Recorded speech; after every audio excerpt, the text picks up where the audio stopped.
one time in my car, and I was driving super slow, and this guy in this, maybe it was a Mustang or whatever, revved his motor, and so I'm going slow, and I'm looking, it's dark out, and I got a ticket by a cop for impeding traffic, going too slow.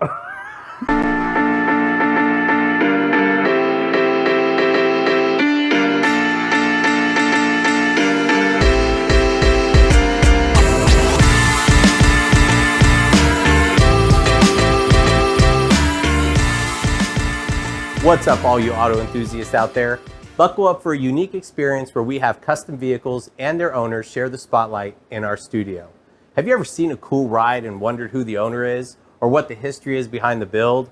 On today's episode of Tailpipe Talk, we'll be speaking with Jason, which you can find on Instagram at Texaco Camaro or check out his website, texacocamaro.com. We'll get to know more about Jason and his 69 Camaro. Jason, welcome. Thanks, man. How you Thanks doing? for having me. Absolutely. We've been trying to get you on for a while. So excited to be here. So excited to be here, yeah. Well, before we jump into the Camaro, tell us a little bit about yourself. Yeah, so again, Jason Bottenfield. I live in Dallas. I grew up in Flower Mound. I'm a certified financial planner, so I'm in wealth management. So that allows me to have hobbies like we're going to talk about today. So Absolutely. I'm very fortunate, and I've got a beautiful wife, Brandy, and a newborn that's 9 weeks. So pretty busy around the Bottenfield household with racing and newborns and everything else that life has to throw at you. But just super excited to be here, and thanks for having me. Absolutely, absolutely. And the newborn is why we couldn't get you on earlier. That's right. The newborn. I remember you're like, hey, my wife's about to pop any day. We probably should reschedule. Yeah, that's probably not going to go over well. Yeah. I'm going to go over and hang out, and I'll meet you if something happens. Yeah, right. Absolutely, absolutely. Well, that's very cool, very cool. Glad to have you on. Like I said, we've been trying to get you on for a while. Yeah. But man, I am thrilled and excited to talk about this Camaro. I've been stalking your page for a while. Reached out. I'm glad you're on. So let's just jump right into it because we have a lot to talk about with this Camaro. So one of the most fascinating things for me is this was your original car in high school. Is that right? The original car, the car. Yeah. So I was fortunate to kind of get into cars early because my dad kind of grew up in the 60s, and we'll talk a little bit about his dad and kind of the theme of the car. But, I grew up in a car family. Yeah. And so, as my first car, I was building models and kind of trying to figure out what I wanted. And I had to actually narrow down to a 66 or 67 Chevelle or a 69 Camaro. Very cool. And so my first car, I had it in high school, driven it, all through high school, and just super happy that I was able to keep it and put it to where it is now. But my first car, the original thing. That is awesome. That's portions amazing. of it. Yeah. She's gone it through wasn't like this back in. She's back gone in through the a day. major makeover. Yeah. Well, so where do we start on this thing? Because there's so many mods, so many upgrades. I think where I like to start with the car, is just how did it get to this? And how did it go from, a car that I like to say was all show and no go. Right. I told Mike DuSold Designs, built the car, a friend of mine for many years, and his family. But, I told him a story when we were kind of sitting down kind of like this, like, what do you want to do with the car? And Mike is like, is it going to be like race or a cruiser? And that's kind of his lead in of trying to figure out where to go with it. Yeah. Because it's kind of two different things. You can do both, but if you're going to go the racing route, there's really some fundamental stuff you need to do in the beginning. But, I got beat by a Jeep that had 411 gears in high school, and I remember that to the day. And the only thing I've been thinking about since 1994 or 5 was I don't want to get beat by a Jeep ever again. Whatever iteration this car turns into, I'm not getting beat by a Jeep. There you go. I don't know if anybody's ever raced one, but they launch pretty good if you don't have a whole lot of power. And I probably had 280 horsepower or something back in high school. I went through 3 motors, but really the start of the car, like we said, I've had it since high school, but why is it the way it is? Why is it the Texaco Camaro? I grew up in a car family, and my dad is really, you know, he's had Corvettes. He had a 57 Chevy. He grew up in the 60s era. So you know, that's when things were hot like this. But my grandfather owned a Texaco station, and, you know, I would go there as a kid, and, you know, I was able to kind of wash a few windshields. Right. Because back then it was self-service, you know, so maybe a lot of millennials out there don't know, but gas stations, you'd pull in, they'd check your oil, they pop the hood, they check the air pressure, and they clean your windshield. And so I saw that, and I saw my grandfather working in the 2 service bays and things like that. And that's the reason why it's the Texaco Camaro at this iteration. It wasn't always that way. It was pearl white with blue stripes in high school. Yeah. But, you know, that was the start of it. And, you know, why is it into the race form? You know, that's kind of taking a life on its own right now. And, you know, so that's really the start. You know, we can talk about kind of what's in it and what's on it, but I like to just kind of put the picture out there of, you know, why is it the Texaco Camaro? Why did we go to this unique design that's, you know, we kind of created on our own. Yeah. It was really that passion and kind of a tribute to my grandfather and to my dad, and just being a car guy in general, of wanting to do something cool. And, you know, Mike DuSold really pushed me to think about a concept like this, because I was going to put it back to my vision was make it super fast, but look just like it was in high school. And he was like, that'd be cool, but take it another level. The visionary of Mike DuSold. Right. I mean, you just can't compete with Mike DuSold's vision. I agree. So, I agree. Great guy, great shop, good team. yeah. So Sometimes you got to let him work his magic. absolutely. He's an artist. Absolutely. He is. He is. Well, that's why we have Tailpipe Talk, is to talk about the history, the story, being your first car to where it is now. I mean, the journey, the tribute to your grandfather. You know, I mean, that's pretty cool. That is pretty cool, and it is definitely an eye-catching design. I mean, you could stare at this car. There's a lot of details, and for everybody that's watching the B-roll, this is paint, guys. This is actual. It's not a wrap. Paint. This is not a vehicle wrap. This is actual paint. All the distress, all the patina. There's no amount of video that we're going to show you that's going to do this car justice. You have to see it in person. So truly amazing. Yeah, really no, amazing. I appreciate it. Yeah, we put a lot of time into the design. You know, the real theme outside of, you know, being a Texaco Camaro was make it look like an old Trans Am Racing Series car. Yeah. There wasn't a Texaco car in it. There was some gas companies like Sunoco was in there. Right. But there never was a Texaco. And obviously Texacos were around, but for some reason there just wasn't, from what I can find, there wasn't a Trans Am Vintage Series Texaco car racing in the 60s. So that's what we were going for. I think we got close. I think people would say, you know, we hit it right on the head, because it's a one-off design. So we didn't steal a design from anyone. I mean, the hockey stripe on the front on a 69 Camaro really usually runs up thin up here, but we hockey and fattened it through here, and then put the Texaco and hand brushed the Texaco in, and then did all the graphics in there. But you're right.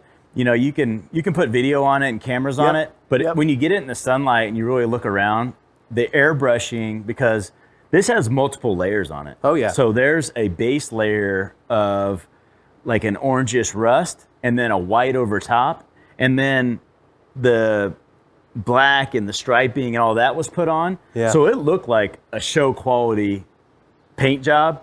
And then Mike DuSold went in with the patina and distressed it all down, airbrushed in rust and everything else.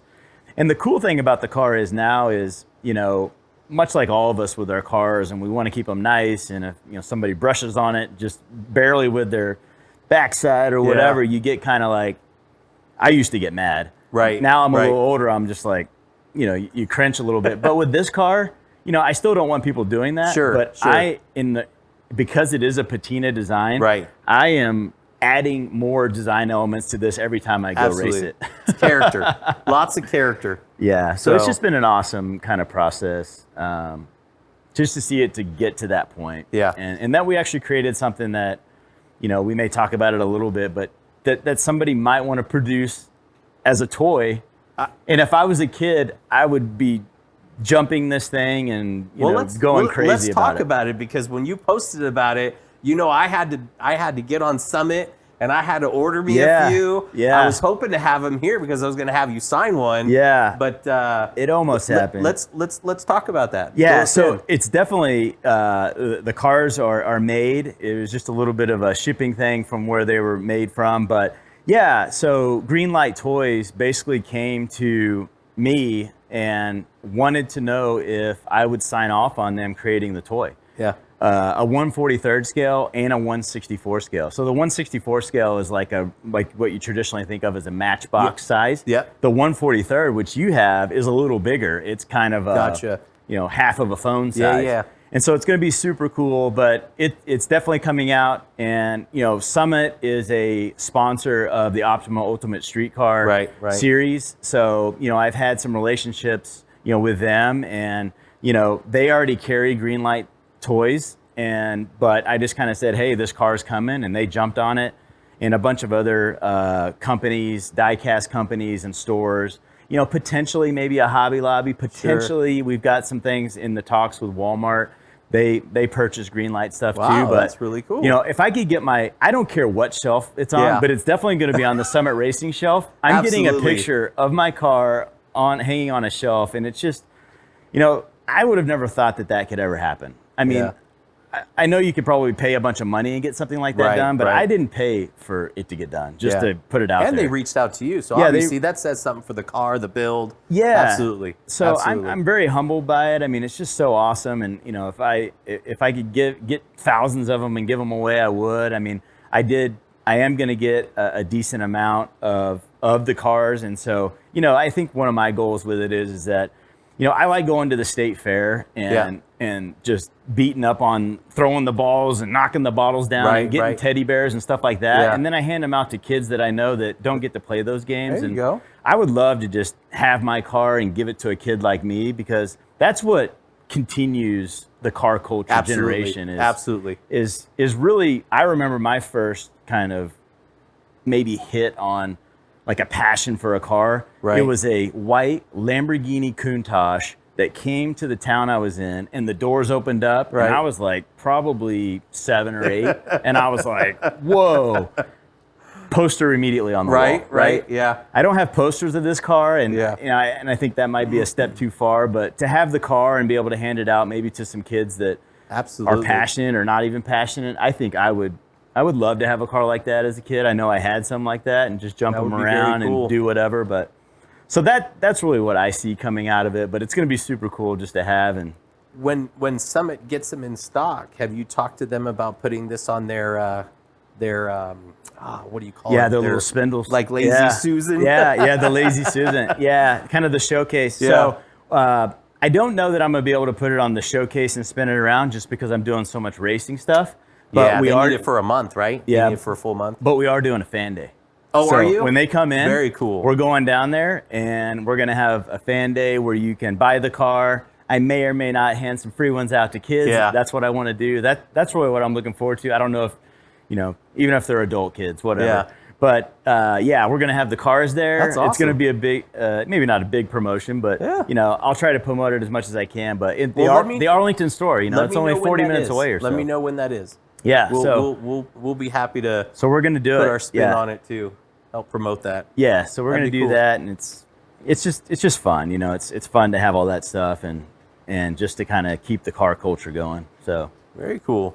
What other plans do you have for the car in the future? Because I know we talked about that a little bit before. Not that it's not already done, but they're never really done, are they? Yeah, I mean, so.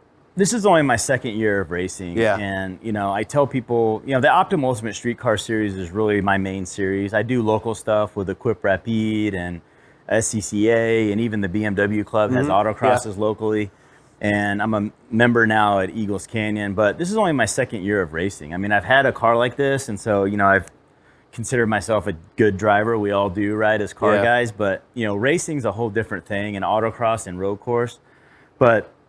So, what's in the car, and like you were saying, the iterations, it just kind of keeps going, because as your driving gets better, it's really, the driver mod is really hard between the steering wheel and the seat.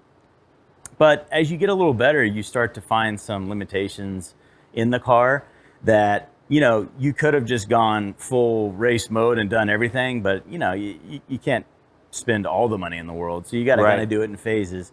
And, but so what's in it right now is, you know, it's a 2019 ZR1 Corvette crate motor that it's called an LT5, 755 horsepower at the crank, 715 torque, got a T56 Magnum 6-speed with a custom 3-link rear end.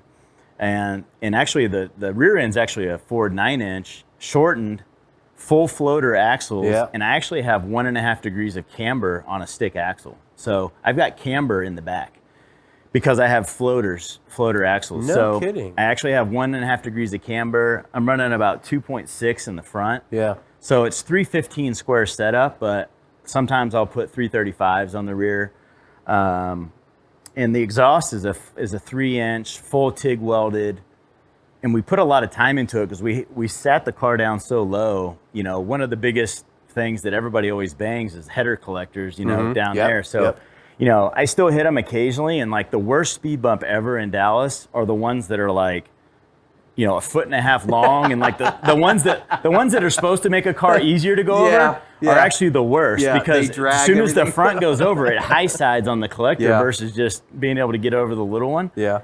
But so those are the worst. When I run into those, I'm going like 2 miles an hour and people behind me, because when those are there, it's usually on a street to where they want to slow you down. So there's like 30 of them, true, you know? True. And so I'm like, people are just yelling at me. It takes you 20 minutes to get down. It takes me 20 minutes to get down 2 blocks. But so, you know, we've done so much to the car and it was built for the Optima series. It's totally, you know, race ready. I raced the crap out of it, but we're going to put a sequential in it, just to bang through the gears. You know, it's gonna be a prototype setup.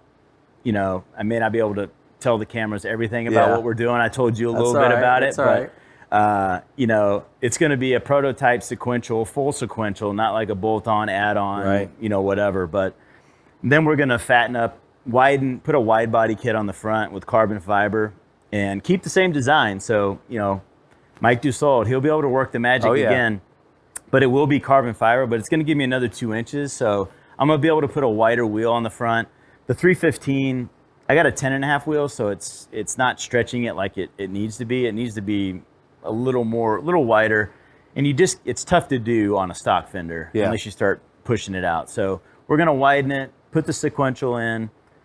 Eventually, it'll have a Bosch ABS, so I'll get some nannies in my car. There you go. Because I'm racing against newer Corvettes and everything else. So, you know, they're not necessarily in my series, but to get points, you've got to beat them too to get higher points to win your series.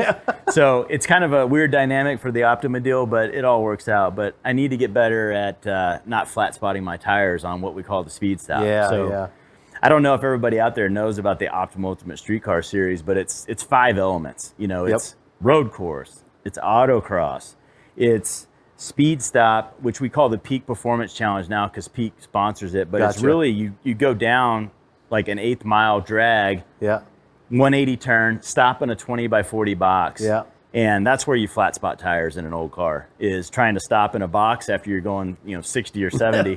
And, you know, flat spotting tires and then having to go run a road course, it feels like your alignment just went to hell. I mean, it's, but, you know, and then the other elements are you have to actually drive it on the street. So it has to have fully functioning street car with mirrors, blinkers. And then the design and engineering element is probably the linchpin of the series, because the series was born from SEMA and show cars, and they wanted to know if those cars could go out and actually perform. Because we've all seen cars that have cool bells and whistles, but you're like, does that really work? On the trailer, off the trailer, on the trailer. And a lot of those cars, the stuff looks cool, but it doesn't really work. So that's where the series was born. But this D&E element is you have to talk about your car. So you can come with faster car or a full race car, but you're not going to win that element, so you'll never win the series. You'll never win your class. So you have to put all those elements together, and that's what makes it so kind of competitive for me is, you know, I played a little bit of professional baseball, and, you know, I could go golfing. You know, I'm a financial planner, so, like, everybody golfs. And I'm just like, look, the juices just don't get me flowing for golfing. Like, you know, you hit a good shot or a hole-in-one. I've never hit a hole-in-one. Maybe that'll get the juices going, but you know, when you're out in a car and you're actually racing, even if it's autocross at Lone Star over here, Right. you know, it's just an awesome experience because you're never that good. You're always chasing to be good. And I agree. Because anybody that says, well, you know, I'm great, Yeah. that, you know, they aren't really racers, because real racers are like, I'm always learning, I'm always tweaking. Right. And you're always kind of chasing to be good. If you say you're great, and maybe there is one person that's great, maybe it's Hamilton racing F1s or Right. whatever it is, but you know, but that's the passion of what I have, and that's why I'm never gonna. Never's a strong word, because I always say that, and then I do it. But I don't think I'll ever switch platforms, and so a lot of people will switch, you know, to a Corvette, or they'll Right. switch to whatever. Right.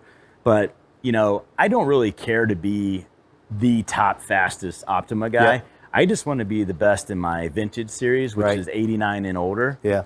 And so I'm just going to make this platform the best I can be and try to keep it looking vintage, you know, not super modern and Sure, arrowed out, sure. because I'll give up being the best just to keep the look. Yeah. So we're going to put some front arrow on it, but it's going to be tasteful, and I have it kind of mocked up right now. And if it doesn't look good and I spend money on it, I'm not going to put it on. So, you know, I just want to keep the car the way it is, because I really enjoy looking at it, like we all do.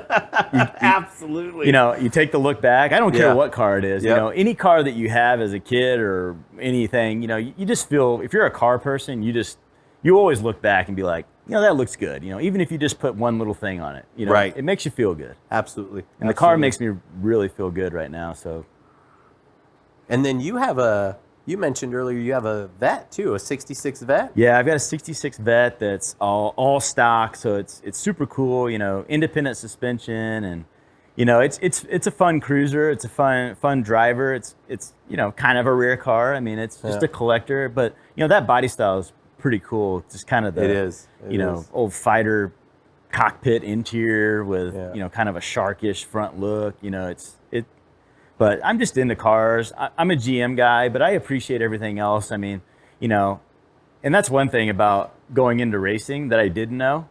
And a lot of people I talk to, they're like, you know, I saw you a picture and there was like a Miata out there with you. And it's like, what are you racing with Miatas? And I'm like, some of those Miatas will whip your ass. And I learned that early as a new driver. Yeah. Now, you know, it's tough for them to get away from me or to beat me.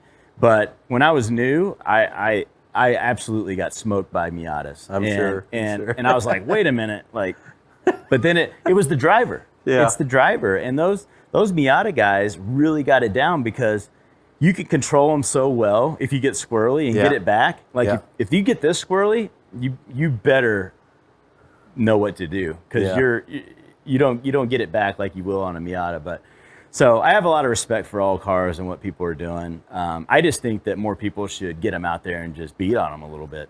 I agree. We talked about that earlier, though.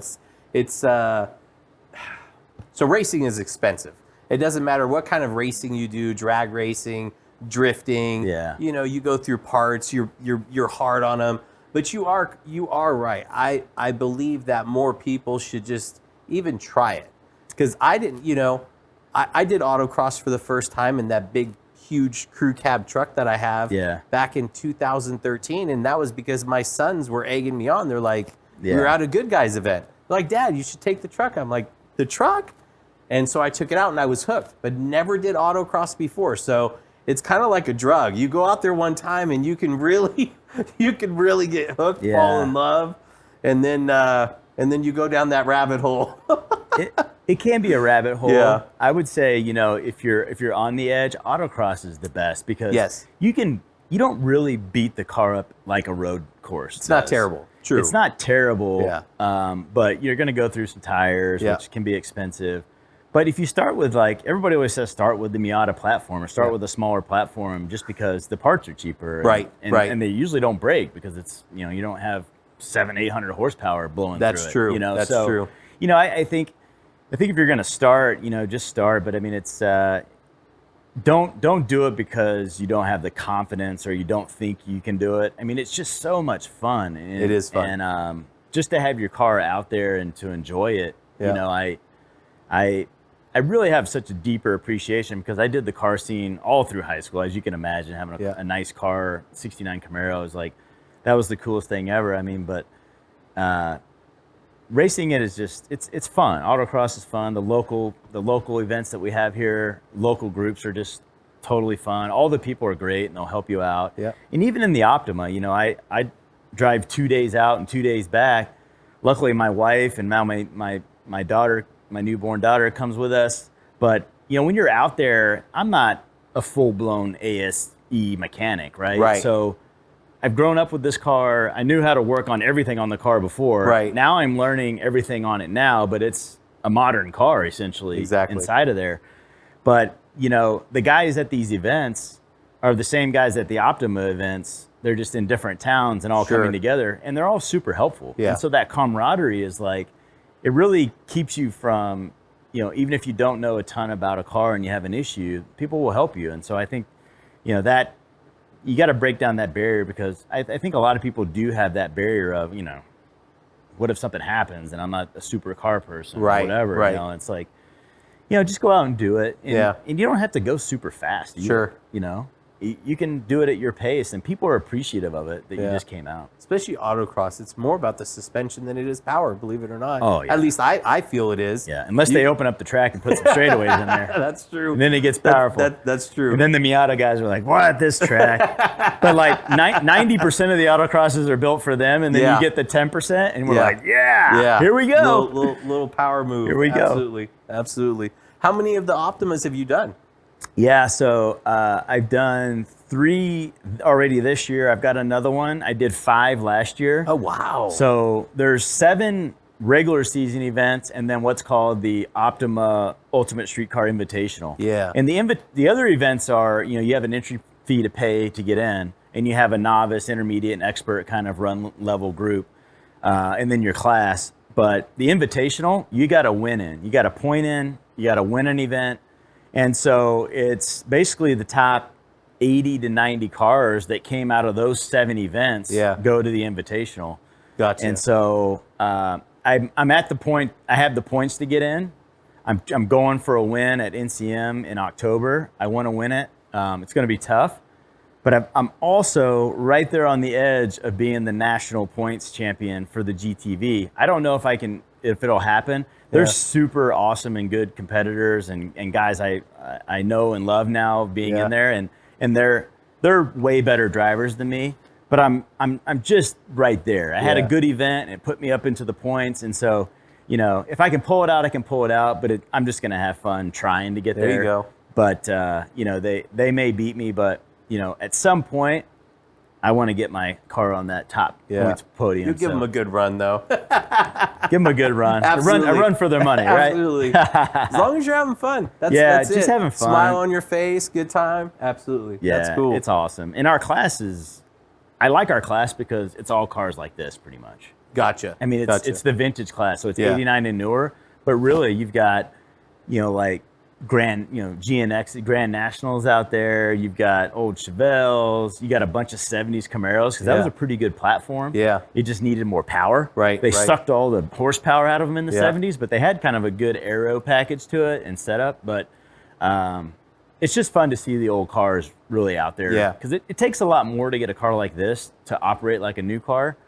So that's one of the things I think, you know, a lot of people don't see as much or maybe appreciate it like a car show is they'll look at it and it looks cool and whatever, but all the stuff you can't see is really the main stuff. Exactly. I mean, that's the stuff to where it's like that when you're out there trying to compete and race, if you don't have that, you know, that's the limiting factor. Yeah. And this thing has it all.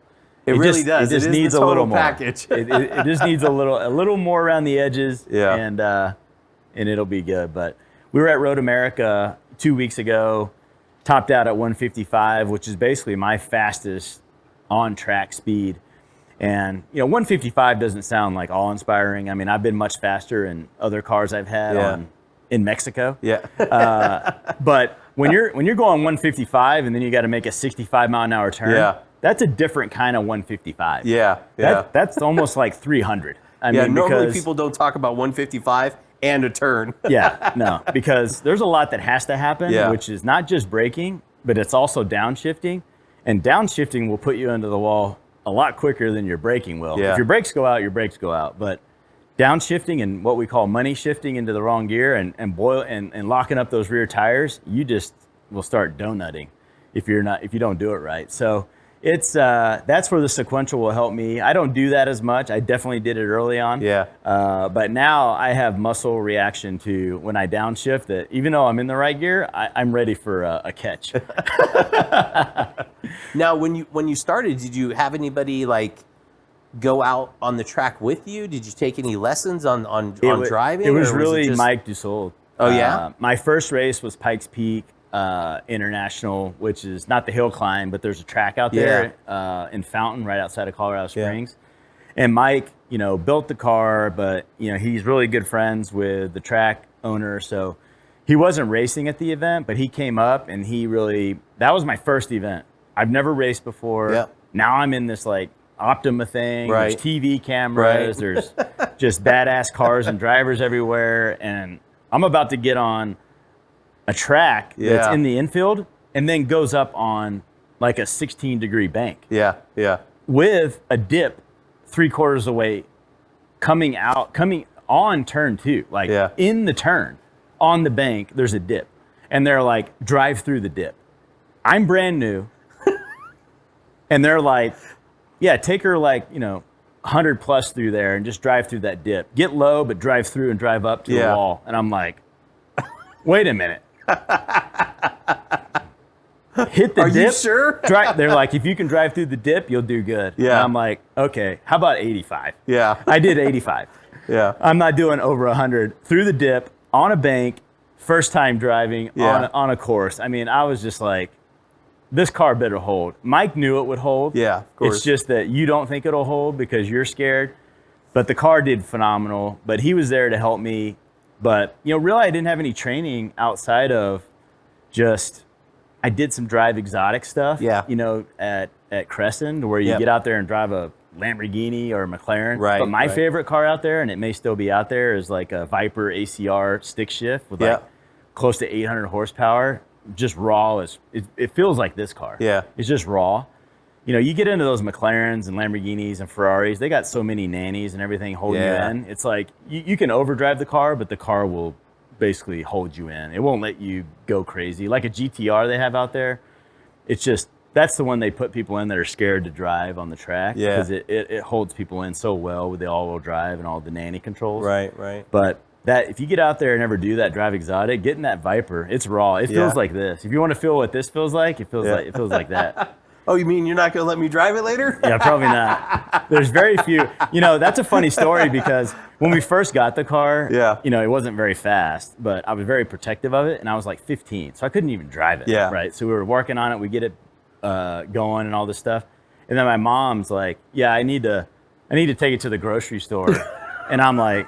So I was like, no, I'm riding with you. Yeah. And so I wouldn't let your mom take your car. So right. And so I ride with her, and she literally pulls in to this spot and almost hits like one of the round concrete poles that are holding up like a light. The light. And I'm like, stop. She's like, I know how to drive. I'm just like, I was just so protective of that car, and I haven't even driven it yet. Yeah. But it's. That's amazing. You loved it at such an early age, 15 years old. So how did you find the car? Where did it come from? So I actually looked back at the title because I saw where we had bought it from, and it was in like Bedford somewhere. But I was looking for a Z28 because I was doing these models. Yeah. I was building model kits, gluing them together, cool car. Had my dead set on the 69, 66, 67 Nova Chevelle. Those were super cool, kind of boxier, a little, whatever. But 69 was going to be the car, but the models are all Z28s. So I was like, has to be a Z28. Yeah. And back then, they weren't that expensive. Yeah. Like to get one now, even a rusted roller. Yeah, right. So we were looking at those, and they were probably like, $4 or $5 grand or something, which is pretty expensive maybe for a first car. We were talking about some things. Right. We were looking for the Z28, but we got there, and it was really, even if we didn't even know if it was a Z28 or not, right? Yeah. You got to do some homework. And there really wasn't internet back then.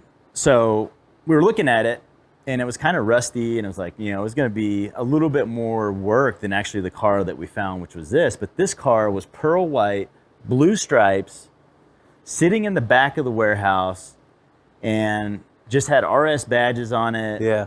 And it's a Tribute RS because it's just a regular V8 coupe. Gotcha. But I saw that car back there, and I'm like, that looks great. And so we moved away from the Z28 and went to that car, and they're like, yeah, that's for sale too. And so we took it for a test drive, and I was like, that's it, huh? Got to get it. I don't Wow. know if we waited a day or got it immediately, Yeah. but didn't wait long. Yeah. But actually, it was just happenstance. Yeah. I Do you didn't remember even the price difference between the Z28 and this one? I think they were around the same. About the same? But Yeah. this car wasn't all rusted out. Gotcha. Better shape. Yeah. Better shape. Yeah. So it was kind of halfway redone. We had to do a lot of work to it. Yeah. But it was just kind of an old paint job was on it. But the paint job was the best thing on it. We had to rebuild motor, front end, just the regular stuff. Sure. Because it was really just somebody put a paint job on it and was going to sell it. Gotcha. Gotcha. And either they got it as a flip or something. I don't know, but it's just happenstance, and it just like we were talking about earlier. Yeah. Things happen for a reason. Everything happens So for a I got reason. led in by Yeah. Z28 because that's the models I was building, and I was dead set on it. And then it was like RS hideaway headlights. Yeah. I mean, you guys got some footage of the doors opening. Oh, yeah. Well, those never worked in high school. Yeah. Ever. Do you have They them were open actually all the time? Or? they were actually pinned back by Yeah. zip ties. Oh, gotcha. I didn't have any money. Yeah. The biggest things that I got that I put 2 motors in it in high school, but it was like a $1,300 motor. Yeah. Out of a boat. Yeah. It was a marine motor. So like heavy as crap. Yeah. But I put like roller rockers on it one time and was like, oh yeah, this is definitely juicing me up. I got Yeah. roller rockers on here now, and I bought just random wiring that you do to a car and maybe a tachometer. Yeah. I mean, I just didn't have the money after that to do anything to it after we kind of restored it and did Right, that. So like right. every Christmas or birthday, it was like a part for my car. Yeah. That's what I would get Yeah. That's cool. because I didn't have any money. That's cool. Obviously, I mean, Yeah. high school you don't Yeah. really have any money, but No. All my money went into my car too. yeah, all my $20 and $40 went Yeah. into my car. Yeah. I mean, because you remember, any money that I did have was going in gas, because Yeah. Well, that mine sucked the gas down. That's true. It wasn't too. as costly as now, Yeah. but it was gas, and then worried about when do I have to change my tires, and it's like these were Yeah. like big hits. Yeah. Now I change tires like every event, Yeah. I know you do. I know you do. and they're a That lot more. I told you that whole racing life is expensive. Yeah.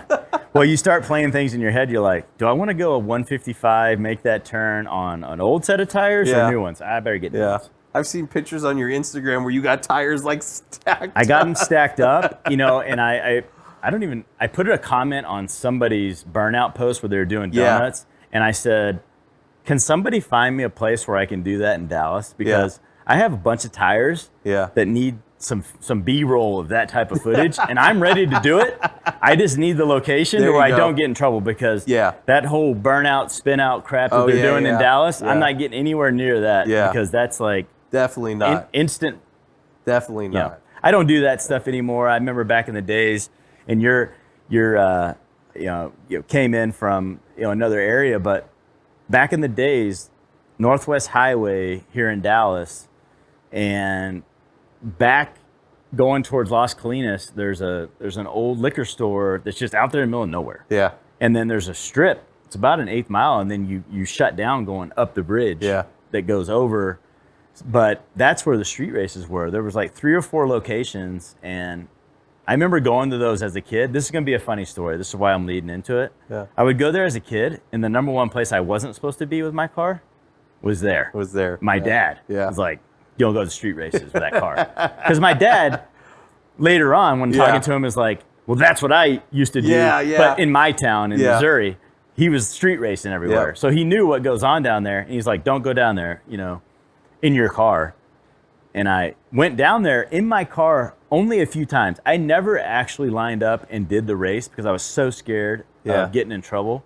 But I would go down there, and one time I went down there out of maybe 3 times in my car. I went down there a lot with other people. One time in my car, and I was driving super slow, and this guy in this, maybe it was a Mustang or whatever, revved his motor. And so I'm going slow, and I'm looking. It's dark out, and I got a ticket by a cop for impeding traffic, going too slow. Going too slow. And I had to go back to my dad because I didn't have any money and go, I got a ticket. He was like, what? Yeah, he's probably like, were you speeding? And I go, no, it's impeding traffic. He said I was going too slow through the intersection. I've never... That's incredible. Dinged at the street races for going too slow. Yeah. Anyways, I rarely get a chance to tell that story. It's probably been dusted off. It's been many years. Oh my gosh. But, you know, I got busted in this car going too slow at the street races, and I only went down there a few times in it. And I'm like, what's the luck? What was his reaction for going too slow? Well, his reaction was, I told you not to have the car down there. But the way my dad would roll is he'd get super mad at me. Yeah. But then I know when he walked away, he was like, that's exactly what I would have done. And so, you know, because he did it all. Yeah. And I was like, you know, I'm the middle kid. I got an older brother and a younger brother. And, you know, I'm probably a little, or was a little wilder with stuff like this. Yeah. I guess still am. If I'm, you know, if you're racing stuff, you're looking for some adrenaline or some competition or whatever. Absolutely. But I was a little more of that, and my brothers were, you know, kind of the same, but, you know, different avenues. But my dad was definitely probably super wild when he was younger. Yeah. I could imagine. He had a 57 Chevy. Yeah. He had, you know, Z28 Camaros. His dad was a mechanic with a shop on the main street strip to where, like, you can't park on the sides because the places don't want you there. Right. But his dad owned a place on the main strip, so all of his buddies in their old cars would sit there and hang out, and the cops would come and they'd be like, you got to leave, you can't park here. And he's like, I own it. That is so cool. So I was like, that would be cool to have. Yeah. But people don't really cruise and drag mains anymore, I don't think. But Well, I think the only place they really cruise that I know of is downtown Dallas, lowrider community. yeah. And of course, other people are allowed to join and all that stuff. But, you know, there's a lot of like no cruising rules and laws, and it's unfortunate. But, It's all the crazy stuff going on. Yep. Absolutely. So I don't think it's a TSP sponsored or a promoted event, but, you know, my shop where I keep my car is not too far down the road from Bachman Lake, down Northwest Highway in Dallas. I'll go by there sometimes at night, like on like a Saturday night at like 10:30 or 11 going home. And I don't know how they get away with it, but when I drive by, it looks like the whole place is on fire. They park all their cars on the lower section by the water down there and do like burnout for day contests. I don't know how they don't get in trouble because there's cops going through there all the time. Wow. I see it quite often. They're not doing the whole spin around the intersection. They're down in the parking lot, just everybody's sitting in their back of their trucks watching somebody do a burnout as they go down this little straightaway. And it is so much smoke. And they do it quite often. And I'm like, how do you get away with that? Yeah. But it's interesting. I want to go down there, but then I'm like, I'm going to get in trouble. I'm going to get an impeding traffic ticket.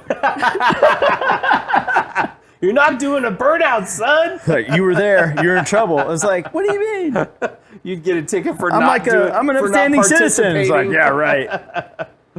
Yeah. Well, it right. would be tough to take this anywhere. I mean, I wouldn't take this. I'd be in my truck. I wouldn't take if I go anywhere with this and there's shenanigans going on, I'm like, I'm going the other way. Exactly. That's why I'm looking for somebody that has a skid pad that I'm not going to get in trouble because, like you were saying, I got stacks. Oh, stacks. Stacks of 315s and 335s that I would love to boil off without popping them because I don't want to blow my fenders off. But I would just love to do that. I haven't really had a chance to do that except for when I spin out on an autocross. If you go to some of these local events, I may or may not do it on purpose, and I'll do a serious smoke show. And It's just fun. Yeah. I like doing it, and if there's people there watching, Sure. there's not tons of fans, but there's kids there, and I know if I was a kid and somebody starts boiling the tires, I mean, that just makes your day. Have you done any of the Good Guys autocross? I did, yeah. Did you? Okay. I've done 2 of them. I do pretty well there. It's a tight course. Do you normally go on Saturday? I do like a Friday, Saturday. I've never hit a Sunday. That's why we miss each other. Yeah, that's why we miss each other. I did a Friday. Yeah. It's a real tight course. This car's not really set up for that, and I don't really want to set it up for tight courses. But I did pretty well. You know, I was right underneath those guys that go to all of them. Right, you know, the guys with the Corvette and the Camaro. So yeah, I do pretty well. You know, I do like it for practice because a tight course really helps you set the back of the car, and hover the left brake and tap it and try to rotate the car. It's good to do those technical short ones for that aspect. So that's why I like going, and it's just a cool crowd. I may go to the one I'm slated to go to the one in September, but it's a week before Optima, and this is a real crucial event for me. So I don't think I'd break the car, but I don't really want to maybe break the car. Yeah. So I may go and just hang out and watch, but I've also said I was going to go and hang out and watch, and I ended up going, like in the competition. Yeah. So it's tough to control myself. Yeah. No, I have control problems. I get it. I get it. It's because you're having fun.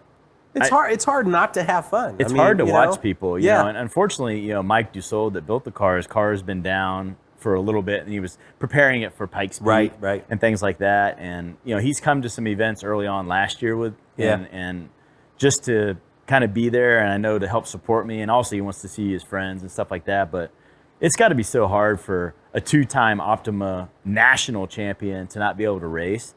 And so I know that's how I am with like baseball or anything I do. It's like I enjoy going, but it's like, man, I'd rather be doing it. Right. And I think everybody's kind of like that, but I just can't watch stuff. I just got to do it. Yeah. Even if I'm not good at it, I won't do basketball.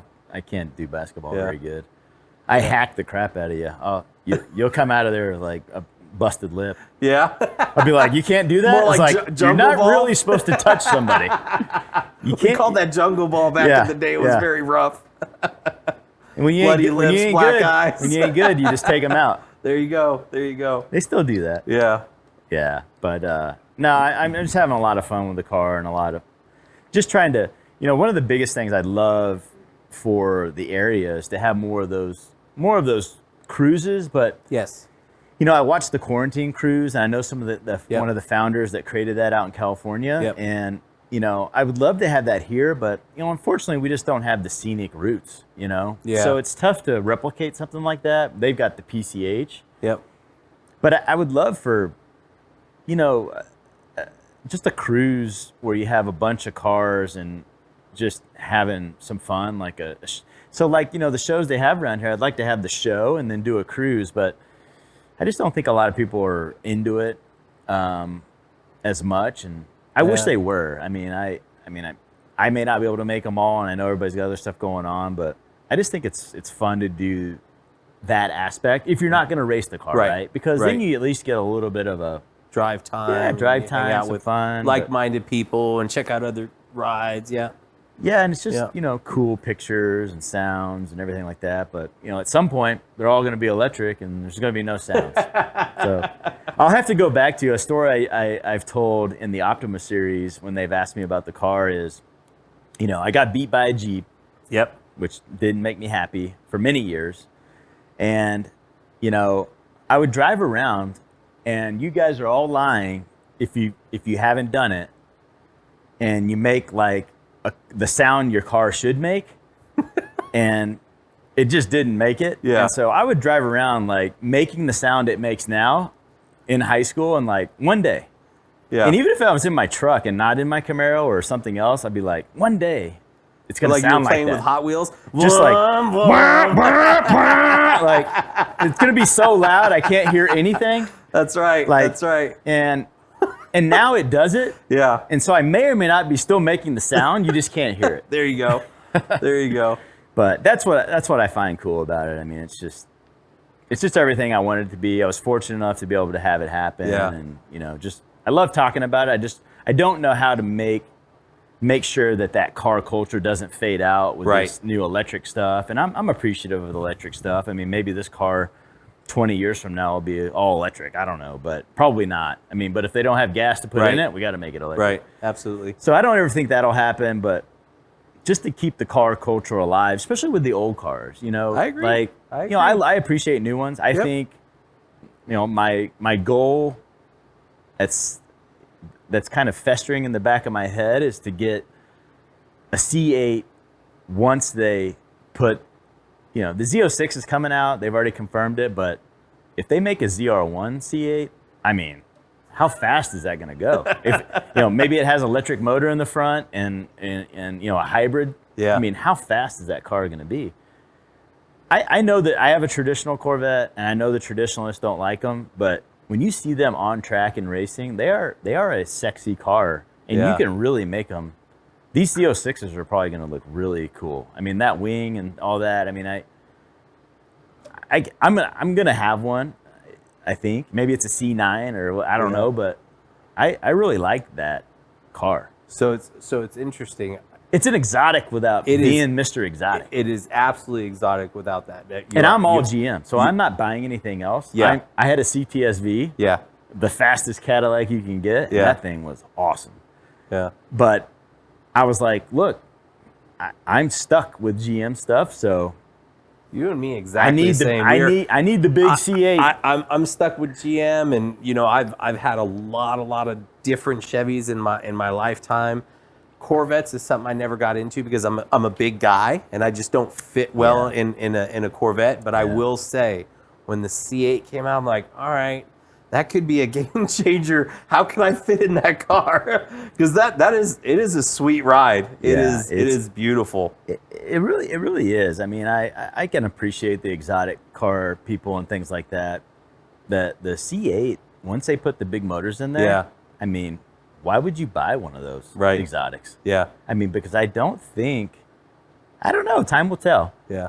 But I want to see on track same driver, and see what those cars will do. What the difference will be between them. I mean, now that it's mid-engine, I mean, it's essentially an exotic car for 100, 120, 150, whatever the Z06s are going to be. I mean, it's just, I like that. I like that GM is now competing in that space. Yeah. You know, it may not be a Lamborghini and it may not be 200, 300,000, 400, you know, but it's all about, you know, what can your car do? Exactly. Not, you know, how much you paid for it. Yeah. So, you know, I can appreciate both sides, but I'm super excited that there's a car that is not like, because really, honestly, the old Corvette platforms, if you put bigger motors in them and tweak the suspension, I mean, they will beat exotics. Yeah, they do it all day in the Optimus series. Yeah, they're amazing. I mean, they beat them. Yeah. Is Danny Pop still racing? Danny Pop has been racing. He's gone through, I think he's gone through, you know, some medical stuff right now, but he's on the mend. But yeah, he's a 6 or 7 time Optima champion. C5, right? He still has a C5? Look, the C5s are a huge platform. Yeah. You know, that whole platform in those years, the Z06s. Yeah, yeah. You know, they put big motors in them, big Legenfelter, you know, motors in them with high revving. You know, some of those guys are spinning them up to like 9,000 RPM and built for that. And it sounds really cool when you have a motor that does that in a Corvette. But, you know, that platform is just phenomenal. The top guy in our series is running, you know, those C5 platform. Yeah. And he's hands down just beating all-wheel drive Porsches, all-wheel drive Lamborghinis. I mean, they get you a little bit on tighter autocrosses or the Peak Performance Challenge, which is the down and back 180. But outside of that, I mean, they're right there on them, and they're an all-wheel drive car, some of them. But on the road course, and some of it is driver. I mean, you know, these are really experienced and badass drivers too, to where they are on the edge on every turn. Yeah. And if you race, you know what on the edge means. And I might get one turn on the edge, and then I'm like, maybe I'll get 2, but I'm not doing 23 turns on the edge. Yeah. And these guys are on the edge for 23 turns. Yeah. And and I mean it's pretty phenomenal how fast they can go. And we're on street tires. Yeah. You know, we're not on slicks and Right. You know, drag tires. We're on 200 treadwear street tires, and they're setting times that full prep race cars are doing. Yeah. I remember when I did the Optima Streetcar Challenge out in Kentucky. That was the first time seeing Danny Pop race, like actually on the autocross. Absolutely in awe of his driving skill. And we are talking a C5, some mods. You know, it wasn't.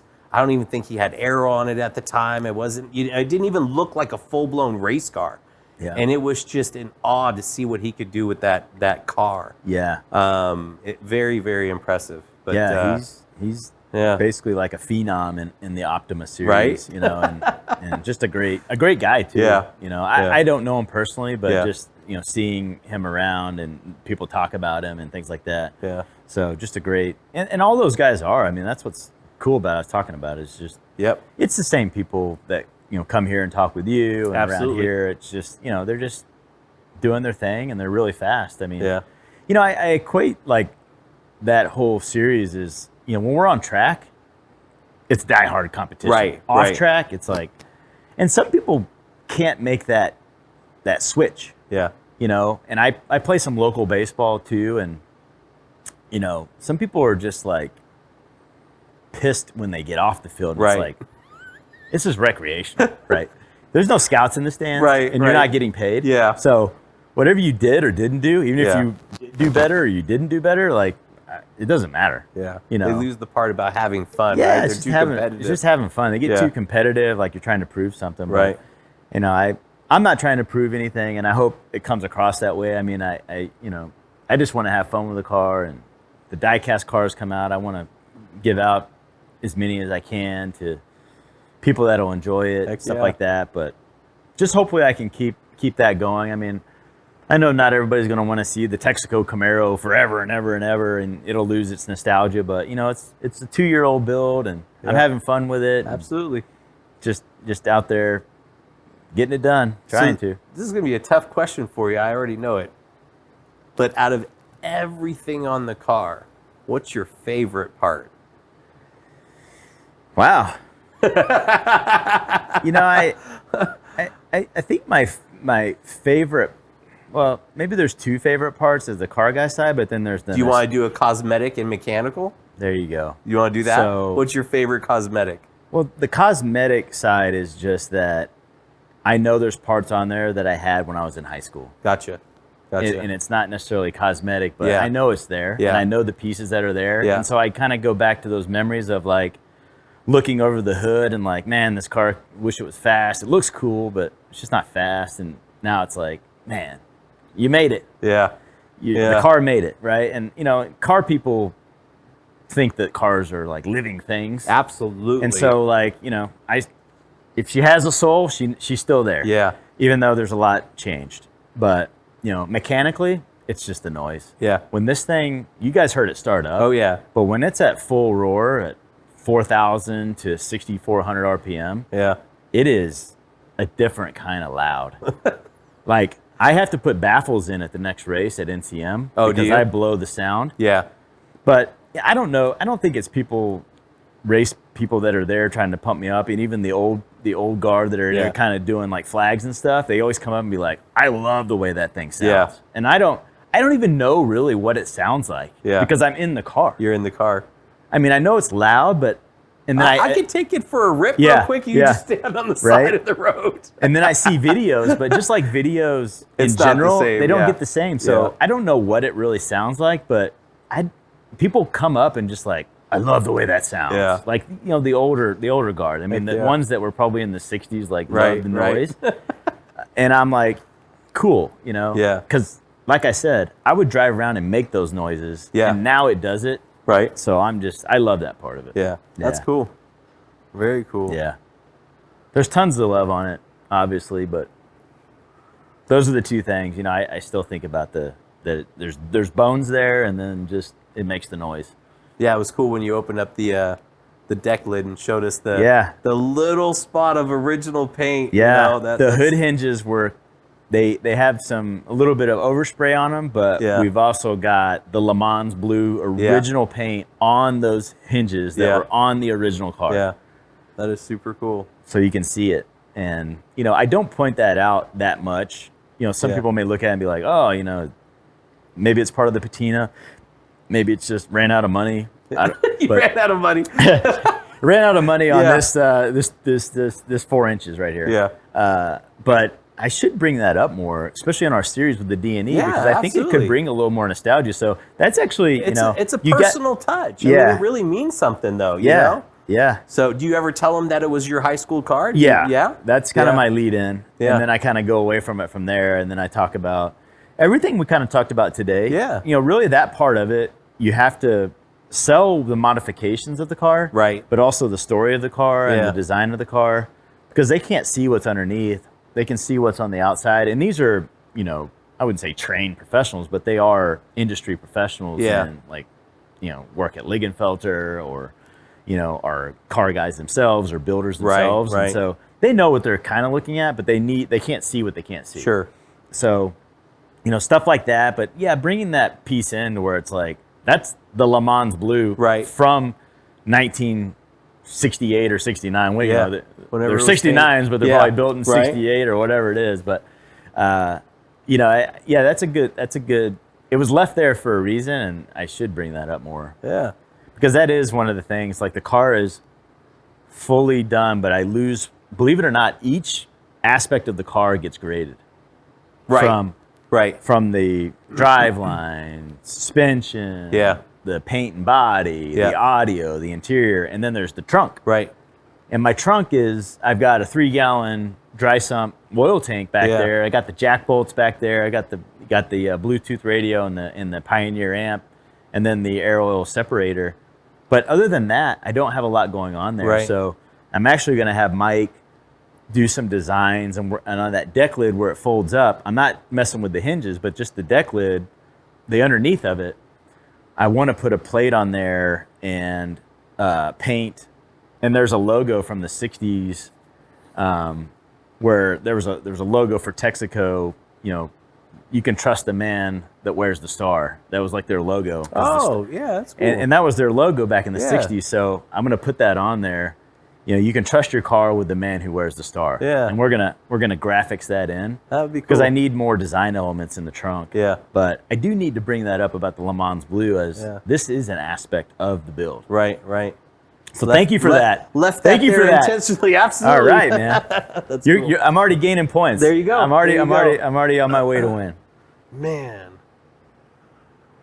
Yeah, and I don't, you know, I run certain stuff, but I don't have a Falcon sponsorship. Yeah. I just like, you know, I started putting the white lettering on the tires just because I was like, it kind of looks vintage and cool for an old car to have it. I know a lot of people put it on there, but the old cars had it on there. Yep. But yeah, it's just, you know, I've got the original build. You may see some pictures where the wheels were actually like a gunmetal gray, kind of like the interior of my intake and everything painted on the inside. But when I was looking at the car, I was like, those look great, but I want it to look a little tougher. Yeah. And so the black really makes it, I think it gives it a little bit of this like, it's a little ready more to aggressive, go. A little aggressive. Yeah. And so so I put those on there and just kind of tweaking it here and there, but overall I just want to keep the car the way it is, hopefully. Not hopefully, but I'm just not going to do any kind of weird stuff to it. I'm not going to put super splitters and super aero. Yeah. It'll make me faster. No big wing? No big wing. If there's ever a big wing, it's going to be removable. Yeah. Because I just don't. I like the way it looks. I've always liked the way the 69 looks. Just the body style of it. But. Yeah. Now during the build process, did you get any sponsors to help you with the build at all? No, not during the build. I mean, you know, sponsors want to see, you know, some return on their investment, obviously, and you know, whenever you start doing better, you know, they'll help you out with some of the costs. So, you know, I definitely have, you know, some help from, you know, G-Lock brakes, obviously DuSold Designs that built it, just in kind of behind the scenes and helping me out and letting me come up to the shop and tinkering it with it on my own, and then getting some advice from them. Yeah.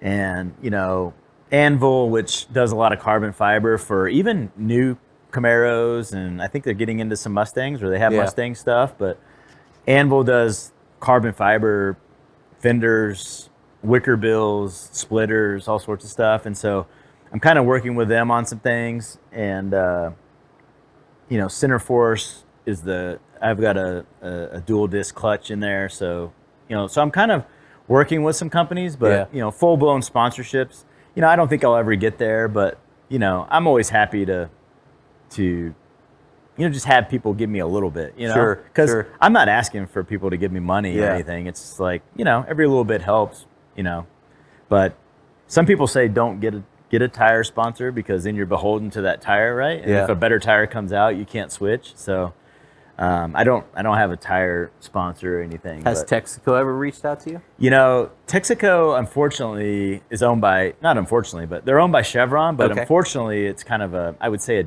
maybe a dying brand. Gotcha. You know? So, you know, and they'd probably hate to hear that, but I love Texaco because my grandfather was a part of it, right? So I love everything Texaco, and you got some stuff in here, and I've got a bunch of stuff at my shop. Yeah. But, you know, they did, Chevron or Texaco or whoever runs the deal did sign off on the toy car. GM had to sign off on it, and no Texaco. Kidding. Yeah. Wow. They had to sign off on this car. I didn't even think about that. So when we built the car, I was always worried, like, well, you know, if I go run Optima and if I get any TV time, they're going to be like, what is that? Like, that's not a sponsored car by us. Right.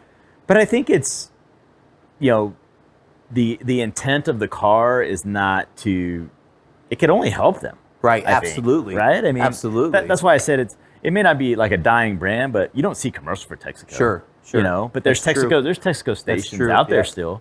Yep. So I think it's, you know, if it helps them out a little bit or whatever, but they did sign off on it. So I was very appreciative of that. You know, I didn't talk to them personally, but the toy company did. Yeah. And then GM signed off on it, which, you know, I don't think they would have a problem with. It's amazing. A 69 Camaro, but, you know, so yeah, it all came together. I mean, that was my worry, because they asked me, and then they were like, we're going to mock it up, and then we're going to send it to Texaco and GM, and they've got to approve it. And I was like, Texaco's not approving it. Like, I don't see why GM would want a 69 Camaro out there, but Texaco, I mean, it's like, gosh, I mean, the logo may not be perfect, you know, whatever. It's like, but it's the Texaco Camaro. but they approved it, man. And now I'm like, they approved it. Yeah. You know, They're let's do whatever. Stoked, man. I you know, I'd love to talk to somebody there. I don't even know if there's if it's just Chevron employees that run a brand, or if there's actually a Texaco division. But I would love to do something with them. You know, not for money or anything, but just to support the brand or whatever, or just the nostalgia of it. But there are some people that have old Texaco stations, and you know, I think one of my goals down the road is to take it to those stations and take pictures. Yeah. My grandfather's station is actually in Missouri. It's a coffee shop now. Oh, is it? And so I passed by there on the way to Wisconsin 2 weeks ago, but because it's such a long drive, the interval just didn't work out. We got an 8-week-old baby, but I had planned to stop there and take a picture in front of the station, because the bay doors are there, the roots are there. Gotcha. Even the awning where the gas pumps were, it's all there. It's just all painted white. It says like Jinx Coffee or something on it. But I was like, you know, I want to take a picture in front of that, because that's the root of the car theme anyways. So I'll do that, but I also want to go to old Texaco stations. I think that'd be super cool to do at some point. That would be. Just, you know, got to get time. Absolutely. It's tough to get time. Absolutely. Time's the only thing you can't buy. Oh my gosh, you said exactly what I said to my son this morning. The time is the only thing you cannot buy. That is incredible. It's your number one commodity, man. Yeah. And if you choose to waste it, I tell, you know, mostly it's my wife now, and she's a good sport about it. But I tell her, look, you know, I read something about, you know, however long you think the Earth's been around, and we don't have to get into all that, but let's say it's a really long time. The lifespan of a human being relative to how long the Earth has been here, and if you equate that to a 24-hour day, we're only here for 12 seconds. And so I always tell her, Oh my gosh. like, don't waste your 12 seconds. Yeah. Because that's all you are in a 24-hour period of the lifespan of the earth. And that's, if you put it in those terms, that's like nothing. So don't waste it. Yeah. Don't waste it. You have 12 seconds. Yeah. What do you do in that 12 seconds? Don't waste it on being mad at people. Yeah. Don't waste it on gossiping about people. Don't waste it on hating on people. That's good advice. And I haven't been perfect all my life about that. And you have to kind of realize that and turn into that, but not to get into sob stories on a car deal. No, but, absolutely. You know, it kind of, it humbles you. And that's why I don't want anybody to think that, you know, I have this car and I just think that I'm all this and all that, because I'm really not. I want to do what I do with the car. If I do win stuff, I win stuff. But just promoting car culture is really the key for me. Yeah. I'm really down for that. If I can figure out how to do that, you know, kind of, I mean, you guys are doing it. I mean, that's essentially what you do. That is essentially what we do. You are absolutely correct. You know, any way I can help and try to be at some of the events. I know I've tried to come to some, and I know that unfortunately the COVID hit the slam and all that. And I was looking forward to that. It looked really cool. And, you know, if I can, any way I can help and just come to stuff, I don't know that me being there really matters, but you know, I like just going. I think it all matters. I think the more people we can unite together, the better it is. You know, cool. That's stuff. one thing about the slam was breaking all the barriers and having the low riders and the Jeeps and just, you know, everybody come together. Didn't matter what you better drove. not be that damn Jeep that beat me. Well, Jason, pleasure to meet you. Pleasure to have you on finally. Man. Thanks for having Congratulations me. This was awesome. on the baby. Thank you. Thank you. Congratulations on your point standing and Optima Streetcar Challenge. We're gonna make a run for it. You are, and you'll give them a run. I'll give them a run. If I don't do it this year, I'm gonna do it some year. Yeah, absolutely. That's my goal. Absolutely. Well, very cool. Very cool. Thank you so much for tuning in and listening. Hope you've enjoyed our podcast. If you'd like to watch the video version and see the details of Jason's Camaro, make sure to check us out on our YouTube channel, Texas Show Promoters. Join our other 80,000 supporters and follow, subscribe, or like Texas Show Promoters on Instagram, Facebook, YouTube, and TikTok.